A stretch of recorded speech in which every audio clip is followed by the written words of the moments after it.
ټولو په دې هیله چې ټول به راته روغ جوړ استئ. څنګه کولی شو چې د پروفایل پکچر یعنې ډي پي جوړه کړو. نو په نننۍ ویډیو کې زه تاسو ته د دې په اړه معلومات درکوم چې دغه عکس موږ څنګه جوړولی شو. دې لپاره د یو اپلیکیشن ضرورت دی پیکس ارت په نامه باندې. دغه اپلیکیشن تاسو په سکرین باندې ګورئ، دا به تاسو د پلی سټور څخه ډاونلوډ کړئ.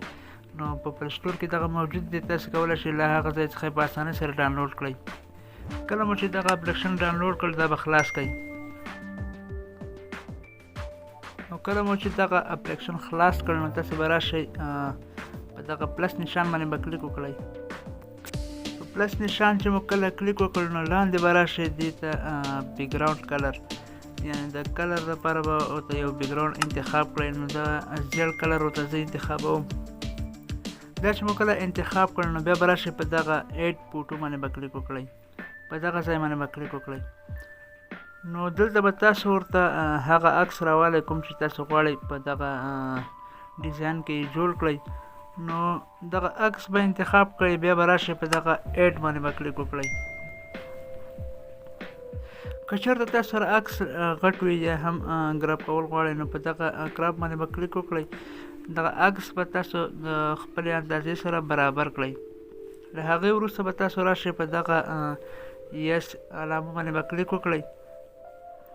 بیا به دغه انځور غټ کړئ چې هر څومره تاسو غواړئ هماغومره اندازه به غټ کړئ. بیا به تاسو دغلته ښکته راشئ د آخري سر ته، یعنې فری کراپ ته به راشئ، په دغه ځای باندې به کلیک وکړئ.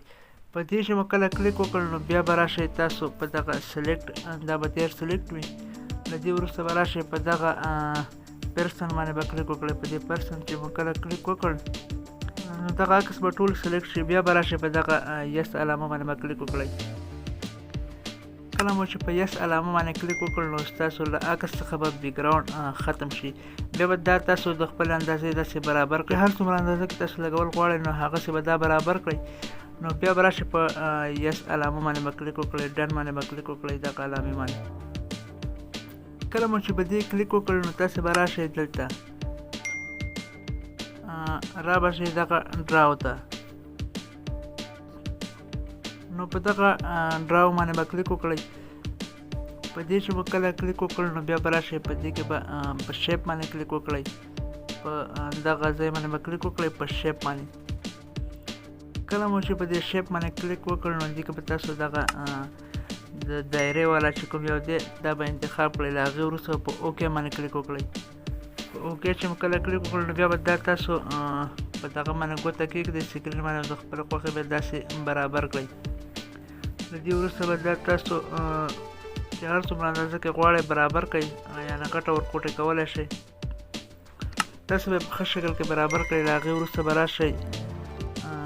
زه تاسو ته یوازې طریقه ښودل غواړم، چې کله مو دا داسې برابر کړو نو بیا به راشئ په دغه یس علامه باندې به بیا کلیک وکړئ. چې مو کله کلیک وکړ نو بیا به تاسو راشئ دغه شاپ ماسک ته. نو شاپ ماسک ته به راشئ، په دې باندې به کلیک وکړئ. له دې وروسته به بیا دغه اوپیسټي چې کوم یو ښکاري نو په دې باندې به کلیک وکړئ. دغه عکس به اوپیسټي داسې برابره کړئ، یعنې زه 100 ته رسوم، 100 ته به یې ورسوئ. بیا به دغه شاته بیکګراوند عکس باندې به کلیک وکړئ. دا به تاسو د خپلې خوښې داسې برابر کړئ. څومره اندازه چې تاسو ښه برابرولی شئ هماغه شان بیا برابر کړئ. نو دا چې مو کله برابر کړو نو بیا به راشئ په دغه یس علامه باندې به کلیک وکړئ. په دې چې مو کله کلیک وکړو نو بیا به دې خوا راشئ. په دې کې اوس یو نوم لیکو نو تاسو به راشئ په دغه ټیکسټ باندې به کلیک وکړئ.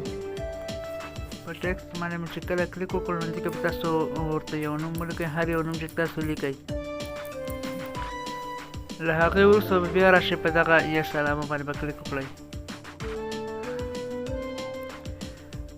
نو کله مو چې په یس علامه کلیک وکړ نو دغه نوم به تاسو دغه شانې برابر کړئ. دلته لاندې تاسو کتلی شئ دغه فونټونه دي او دغلته کلر هم بدلولی شئ، سټروک هم ورکولی شئ. تاسو چې هر څه رقم غواړئ هغه شی سټروک ورکولی شئ.